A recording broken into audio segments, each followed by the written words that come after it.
As many of you know, hi, it's me, Jane. I am in the process of planning out a Tunisian garment, and I'm looking at some different edgings that I want to use for it. This edging is a Tunisian,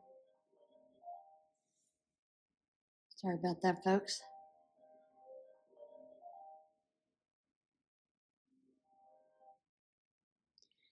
This edging is a Tunisian rib stitch. Now this ribbing is using combinations of Tunisian knit stitch with the Tunisian pearl stitch. So it sort of kind of looks like standard knit ribbing. Um, so you can work any combination of your ribbing that you want. You can do 1 by 1, you can do by 2 by 2, 2 by 3, which would be 2 purl, 2 knit. 2 by 3 would be 2 purl, 3 knit. You just remember that you need to work your foundation row with those corresponding multiples plus 2. So in other words, if you're doing 1 purl and 2 knit, your foundation row would be multiples of 3 plus 2 for the foundation row as your first and last stitch of each row, which are standard stitches. Now, keep in mind, this is not going to be a ribbing that is going to be very stretchy. Next week, I will do a tutorial on a little more stretchy ribbing that is a little bit in the different realm, but you will be able to use it for a lot of items that you don't really want a lot of stretch. And maybe you just want your, like the bottom of your shirt that you might be making, not to have a lot of stretch. You may want it to be just, open and fine and, no issues there. So, yeah, we're going to get started. I am actually going to do a 2 by 3, which means that I will be doing a combination of 5 stitches plus 2. So the way that I'm going to do that, I'm actually going to chain a total of 12.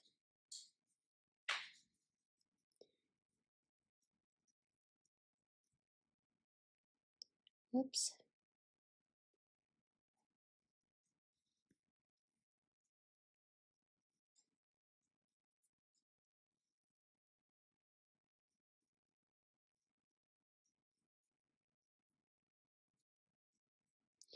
And so I have my foundation row, and of course the first row is always, just picking up the stitches. So we're going to start with that, and we'll pick up our stitches like we normally would. And your return passes on these, every one of these rows is going to be a normal return pass. There will be no change in it. It will be the chain 1, yarn over, go through 2, yarn over, go through 2, yarn over, go through 2. Well, I got that a little tighter than I should, but you'll get that picked up. And I'm using a J hook and just some this is some of that red heart that I had left over from the blue blanket that I had created. And it's that speckled yarn. I think that's what they called it. I'll get that over here in a minute and we'll go through that.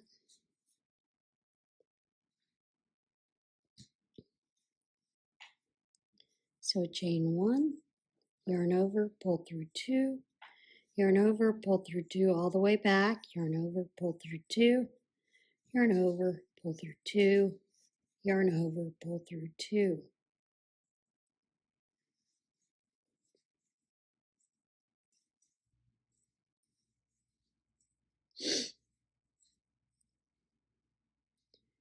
Well, we don't want to lose that one.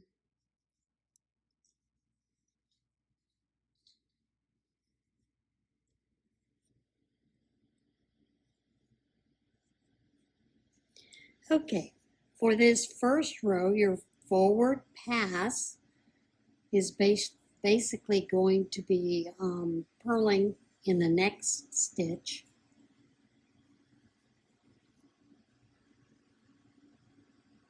So we're going to bring our yarn in front, and basically it's actually the first two stitches we're going to purl. It's 1, 2,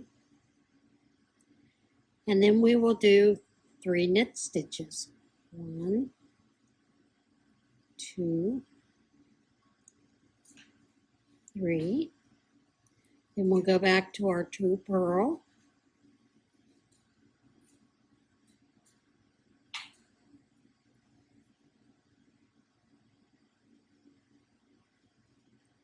And then our 3 knit. And get that in there.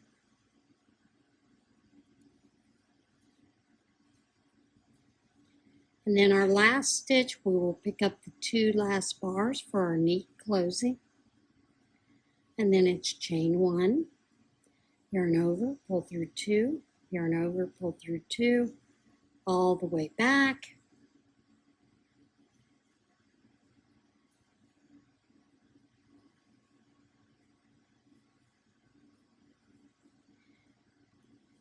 And you know, these different ribbing stitches would be great for blankets, just really anything as normal.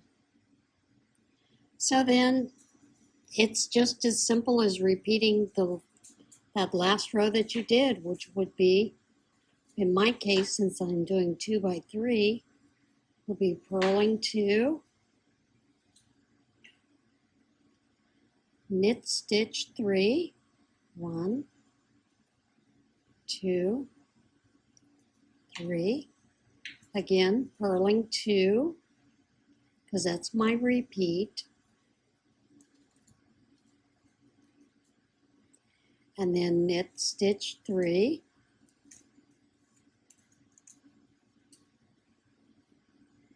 and then of course go through the last 2 for our neat close, chain 1, yarn over, pull through 2, yarn over, pull through 2, yarn over, pull through 2, and we'll work a few more rows so you can see that pattern, because I don't think you can really see the pattern in just 2 rows. I think it takes a couple of rows for you to be able to see that little bit of a pattern and to see the ribbing. And the yarn that I'm using is that light blue speckle.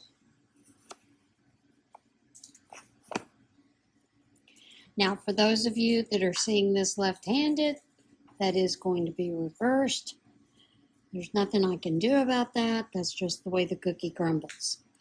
Even if I show you left-handed Tunisian, which I can do, it's still going to be reversed, probably. Well, maybe not. Guess if I record it correctly, it won't be, right? So I've done my 2 purl stitches, then 3 knit stitches. Again, purl the next 2. And you don't have to use a 2 by 3. Like I said, you can use 2 by 2, 3 by 3, you know, whatever you choose. You just need to remember to do a corresponding foundation row plus 2. So it's chain 1, yarn over, pull through 2, yarn over, pull through 2, yarn over, pull through 2, yarn over, pull through 2.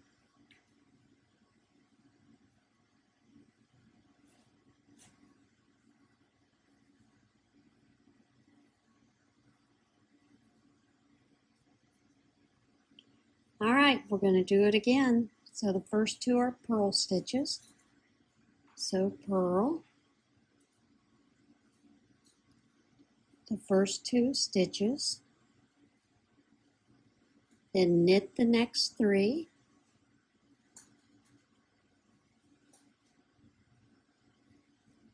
then we move again back to our purl, which is purl the next two.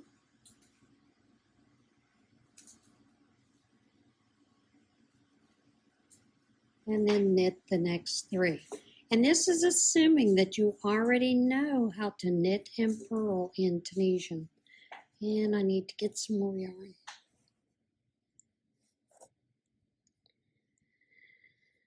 And then through the last two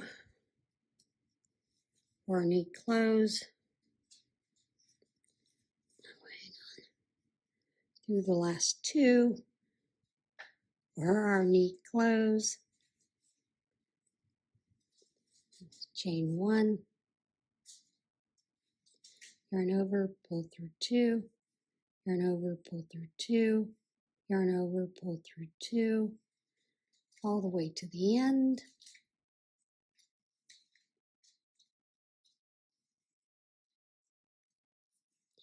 We'll do one more row together. Then we'll put it down and kind of give it a look-see.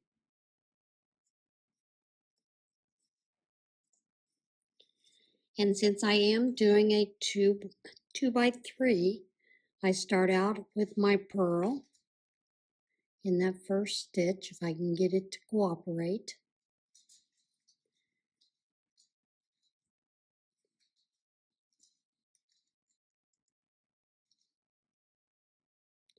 Well, I swirled that around, didn't I? Purl in the second stitch. Then knit stitch the next three.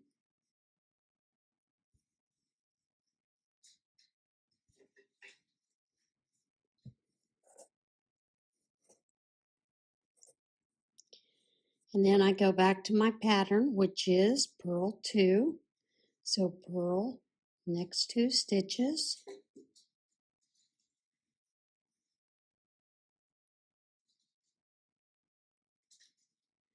And then knit the next three.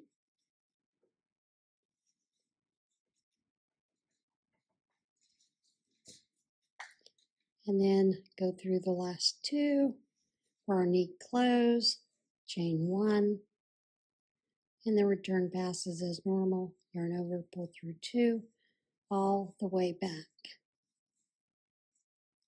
Now, technically, this should not curl the way that it normally does. There is a little bit of curling depending on which, stitch you do use, but you're going to see that there is less purling in that. And you can see the clear distinction of the purl and knit stitches. Now on the back, it just looks like this. There is no definitive line. And next week, we are going to do a video on a stretchy ribbing stitch. And you can use the same kind of multiples in it. It is constructed just a little bit different. This most likely, if you are creating a blanket, let's say you're doing, I don't know, maybe you're doing a ribbing blanket, the whole thing. You might do the whole thing like this.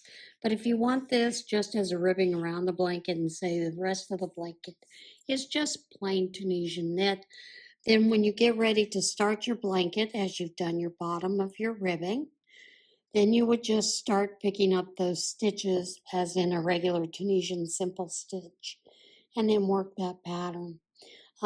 You can work it up along the sides, but you have to keep in mind if you have added stitches for your sides so that you have a border going up the sides of a blanket, that your ribbing is not going to be in this position. Your ribbing will look like possibly just this all along the edge, the two edges that you've created.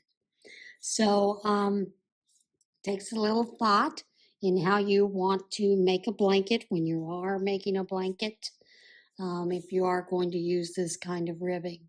The other ribbing that is stretchy ribbing is really good for if you want something that does snug up a little bit And like I said, we will do that next week. And that is it for today's Tunisian Tuesday. I hope you enjoyed it.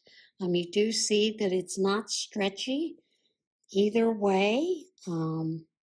So that kind of changes the outlook that you have. All right, guys, that's it. See you again next Tuesday. Bye.